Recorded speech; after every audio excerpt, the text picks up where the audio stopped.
Welcome, brother. Today we're going to be addressing a question from one of the brothers in our implementation program, and this actually has to do with some of the risks that you might be taking when engaging in casual sex during your reboot. So if you're a brother who is not married, or who is not dating, or who is dating casually, and sex is involved as part of intimacy, well, what goes wrong or what could go wrong during this process? We'll be talking about that today. Welcome, I'm JK Emezi, founder of Elevated Recovery and head coach at Porn Reboot Systems. We help high-performing professionals, business owners, entrepreneurs, and leaders end their out-of-control behavior with porn, sex, and masturbation discreetly within 90 days. Let's get into the video.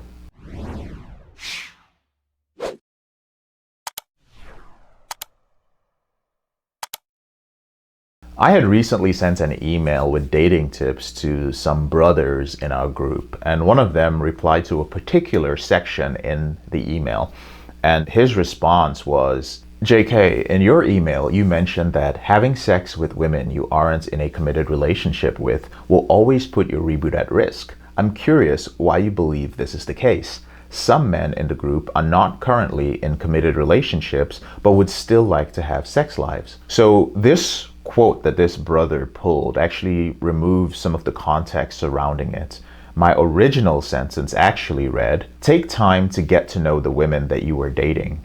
Having sex with women you aren't in a relationship with will always put your reboot at risk. So slow things down and take the weeks or months needed to determine whether this woman is somebody you're actually interested in. Now, I don't want this message to be misconstrued because I don't have anything against strictly sexual relationships. I think it's good for men to have sex during their reboot. Learning how to re-engage with women that way is critical. But the way you go about developing those relationships is also important. A lot of men do not understand that they're missing the intimacy portion when it comes to sexual relationships.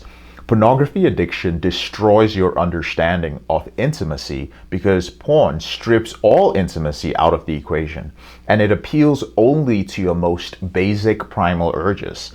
But sex in real life does not work that way. And until you understand how to build intimacy, sex will always put your reboot at risk.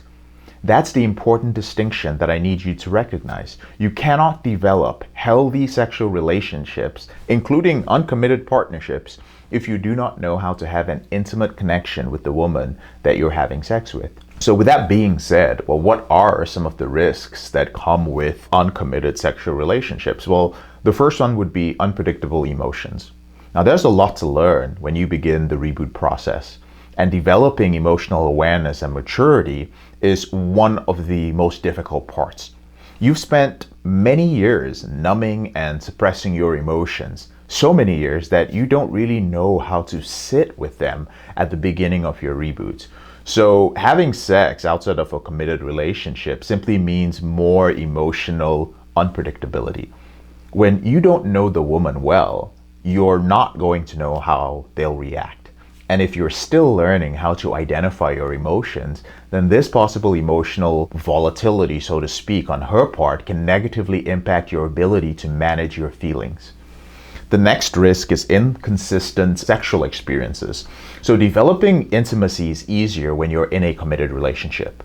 You have consistent experiences and you can learn about your partner's particular preferences. You're more likely to develop healthy sexual behavior at a consistent pace when you have sex under these circumstances.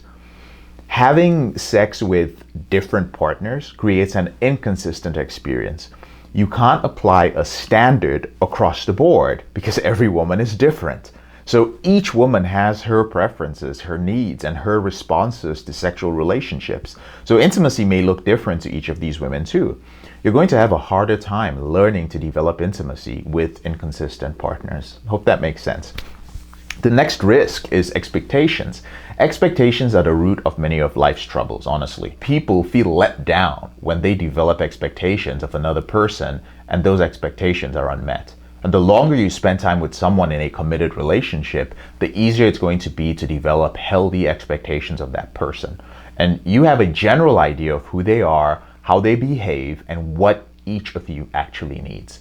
But when you're not in a committed relationship, though, expectations are much harder to manage. So you may only want consistent sex, while her expectations are more along the lines of she wants to go on more fun dates, right? And you're just like, oh, I just want to have sex, right? So misaligned expectations can lead to some uncomfortable conversations. And if you don't have the skills to navigate these conversations yet, you're far more likely to medicate that discomfort with porn or masturbation. You know, the best way for you to have sex outside of a committed relationship is to first learn about yourself and your needs. You must understand what it is that you want from a casual partner so you can communicate those needs effectively. If you're not able to determine what they are, or you have a hard time setting and maintaining those boundaries, it's better to just focus on yourself for the time being. Again, I want to make it clear that there's nothing wrong with casual sex. I think it's great to get that out of your system before settling down with a long-term partner, if that is within maybe your moral, religious, or cultural values. And once you know where your boundaries lie and how to share those boundaries with your potential partners, then you're more ready for some uncommitted, enjoyable, and casual partnerships. Thank you so much for taking the time to watch this video. If you would like to have me answer some of your specific questions, please go ahead and join our free Facebook group. That is the quickest way to reach me these days.